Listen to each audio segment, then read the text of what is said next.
नीचे कर लीजिए। जितनी निंदा की जाए उतना कम है।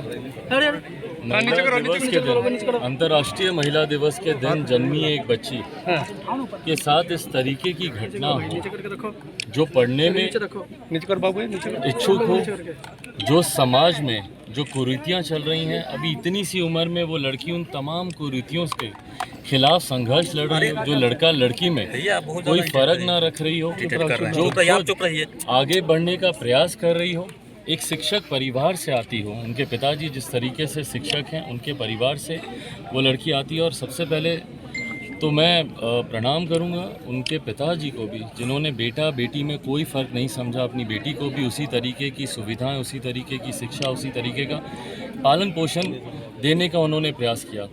दुख अब यहाँ पर आता है कि वो लड़की जब अपने पाँव पे खड़ा होने का प्रयास करती है, समाज के सामने अपने आप को सशक्त दिखाने का प्रयास करती है, तो आज की तारीख में जब हम लोग बेटी पढ़ाओ बेटी बचाओ की हम लोग बात करते हैं, तो उसमें एक बेटी की ऐसी निर्मम हत्या कर दी जाती है। बार बार हम लोग मुख्यमंत्री नीतीश कुमार जी से हम लोग यही आग्रह करते हैं कि भैया अपराधियों का जो मनोबल हमारे प्रदेश में बढ़ता जा रहा है, दिन दहाड़े जिस तरीके से आए दिन बिहार का कोई जिला ऐसा नहीं है जिस दिन कोई ना कोई ऐसी घटना नहीं घट रही हो। कभी हत्या, कभी अपहरण, कभी लूटमार, कभी बलात्कार, कभी रंगदारी, रोज़ आए दिन ऐसी घटना घट रही है। और उसके बाद दुख इस बात का होता है कि जो अपराधी हैं वो गिरफ्त के बाहर रहते हैं। आप कन्विक्शन रेट देखें बिहार में बनिस्बत बाकी राज्यों के, केरल जैसे, तमिलनाडु जैसे राज्य अगर आप चले जाइए तो वहाँ पर कन्विक्शन रेट 89-90% का है। वहीं बिहार में लगभग 7% का, मतलब 100 अपराध होंगे तो मुश्किल से उसमें 7 लोगों को उसमें सज़ा मिलेगी। ये सबसे बड़ा कारण है कि हमारे प्रदेश में अपराध नहीं रुका है। मुख्यमंत्री जो हमारे प्रदेश के गृह मंत्री भी हैं, जिम्मेदारी उनकी बनती है। भाई अगर इस तरीके की अगर घटनाएं होंगी तो कल को बच्चियां घर से निकलने से डरेंगी। एक अपराध, एक भय का माहौल यहाँ पर बनने लग गया है।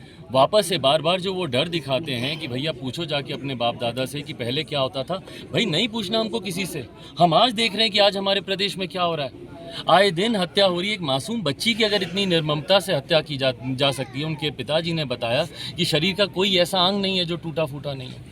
माथे से लेकर, आंख से लेकर, गले की हड्डी टूटी हुई है, हाथ की हड्डी टूटी हुई है। जिस तरीके से घंटों तक बॉडी गली है वहाँ पर पानी में रहकर, इस तरीके से भाई कोई परिवार अपने बच्चों को इस तरीके से देखेगा, परिवार टूट जाता है। और एक ऐसा परिवार जो शिक्षक रहे हैं, जिन्होंने समाज में सद्भावना, जिन्होंने समाज में शिष्टाचार की सीख हर किसी को दी, उसको अगर बदले में अगर ऐसा दिन देखने को मिलता है तो इससे ज़्यादा दुखद मुझे नहीं लगता कुछ और हो सकता है। हम लोग मांग करते हैं, मैं अपनी पार्टी की तरफ से मैं मांग करता हूं कि भाई जल्द से जल्द पहले तो जांच हो। जिस तरीके से प्रशासन का रवैया भी इसमें सामने आया है, मैं किसी को चिन्हित करके नहीं बोलना चाहता, बट जिस तरीके से यहाँ के स्थानीय लोगों ने, परिवार के लोगों ने डीएसपी साहब की भी भूमिका के बारे में यहाँ पर बोला है कि जिस उदासीन रवैये से उन्होंने पूरी जांच को शुरू से ही, भाई शुरू में अगर आप तत्परता दिखाते, जब परिवार गया था, संभवतः हो सकता है कि ऐसी घटना नहीं घटती, बट वो तत्परता आपने नहीं दिखाई। उसके बाद जब ये घटना घटी, लोगों में स्वाभाविक है भाई आक्रोश होगा, क्यों नहीं आक्रोश होगा। किसी के परिवार में 13-14 साल की बच्ची की ऐसी निर्मम हत्या हो गई, वो परिवार आक्रोशित नहीं होगा प्रशासन के ऊपर। उसके बाद जब वो आक्रोशित होकर उन्होंने कोई मार्च निकाला तो उसमें डीएसपी साहब आकर उनके ऊपर लाठियां भाजने की बात करते हैं, उनको और उल्टा प्रताड़ित कर उनको जेल भेजने की बात करते हैं। किस तरीके की न्याय प्रणाली हमारे बिहार में चल रही है। मैं मुख्यमंत्री नीतीश कुमार जी से आग्रह करता हूं, आज पत्र के माध्यम से भी, अभी तुरंत मैं जाकर उनको इस विषय में पत्र के माध्यम से पूरी जानकारी दूंगा, गृह सचिव को इसकी जानकारी दूंगा, डीजीपी साहब को इसकी जानकारी दूंगा। और मैं चाहता हूं कि मुख्यमंत्री नीतीश कुमार भी आए यहाँ पर। जब तक वो जाएंगे नहीं घटनास्थल पर, तब तक अपराधियों का मनोबल इसी तरीके से बढ़ता रहेगा। हाल फिलहाल के वर्षों में जितने अपराध हुए हैं, एक जगह बताइए मुख्यमंत्री नीतीश कुमार गए हों, जाकर उन्होंने प्रशासन के ऊपर कार्रवाई की हो, उनको सख्त किया हो कि भाई आने वाले समय में सुनिश्चित करें कि ऐसी घटना दोबारा नहीं घटे।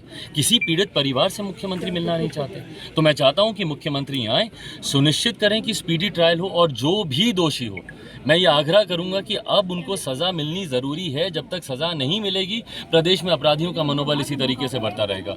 तो स्पीडी ट्रायल हो और दोषियों के ऊपर कड़ी से कड़ी कार्रवाई हो, ये हम लोग मांग करते हैं।